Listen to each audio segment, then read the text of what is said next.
You look like you have something on your little blue furry mind. So, boy, what's going on?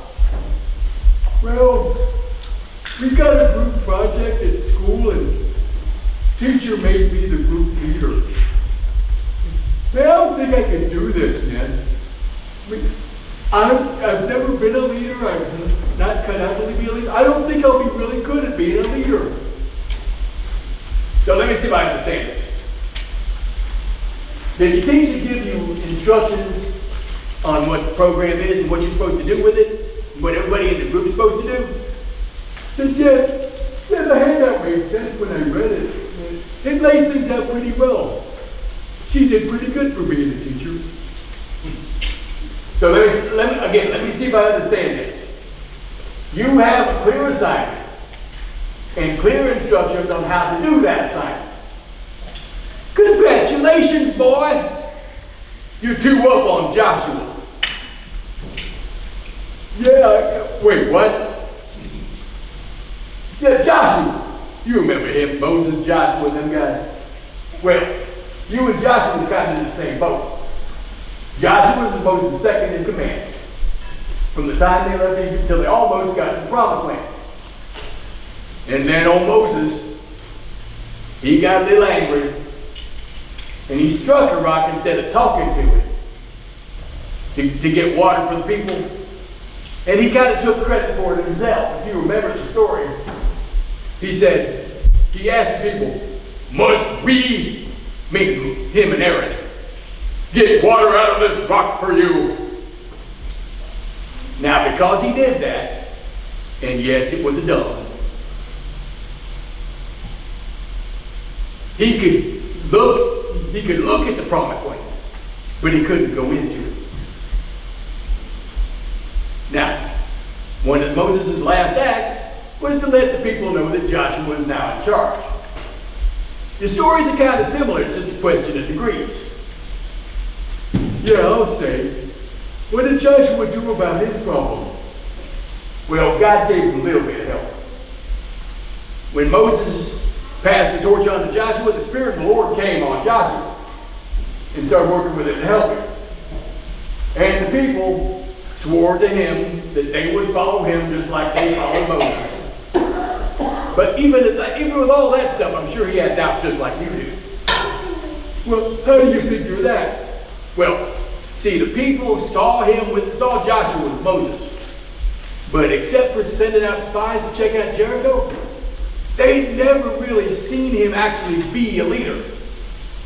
Just like your group has never really seen you lead, so they don't know whether you'll be good at it or not either. Yeah, I think I understand. How did God help Joshua out? We get into the good part, y'all. Now, see, God told Joshua to get the people ready to go into the promised land.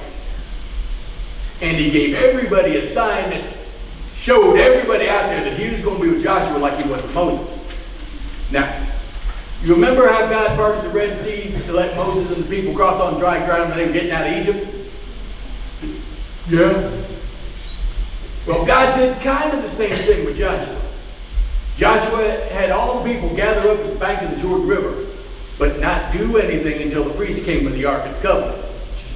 Now, the Ark of the Covenant means that having the Ark of the Covenant with the people means that God's on their side too. Now, when the priest's feet touched the edge of the water, it started to separate, it started to part.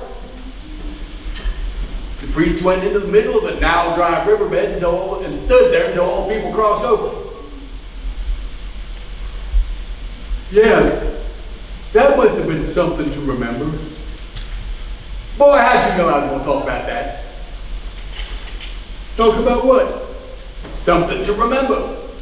Before they left that river, God told Joshua to tell the people, pick 12 men, one from each tribe, to get a rock out from the middle of the river. After the priests and everybody else got out of the river and the water flowed back into place, they made a monument out of those stones so they could always point back to it and remember what God did for them right at that spot. Boy, you know what else I like about this particular story? What's that? It makes a big deal about how the Jordan River was at flood stage. at the time they crossed it. The story mentions it twice. Now the Jordan was at flood stage. Well, why bring that up in particular? Well, you see, son, the Jordan River is extremely difficult at best and almost impossible to cross at flood stage, especially for a bunch of people and critters on foot. God bent the rules of nature just a little bit to show the people that he was still with them and that Joshua had his full support as leader. After seeing that, there should be absolutely no doubt in anybody's mind that is out there as to God's position on Joshua's leadership ability. Well, what does that mean for my group and and for these people out here? I mean, we're not just wasting their time, right? Well, son, you don't have to go to school and ask God to part the waters of the swimming pool. But these good people here, they can ask God to help them when they get into difficult situations, and people are looking at them to kind of be examples. Now, if God can bend the rules of nature for Joshua and Israel, I'm pretty sure he can help them with any problem they might have.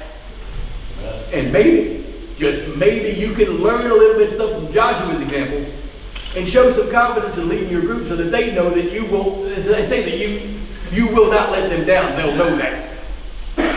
Hey, that's neat. Thanks for the story. Anytime, boy. Anytime.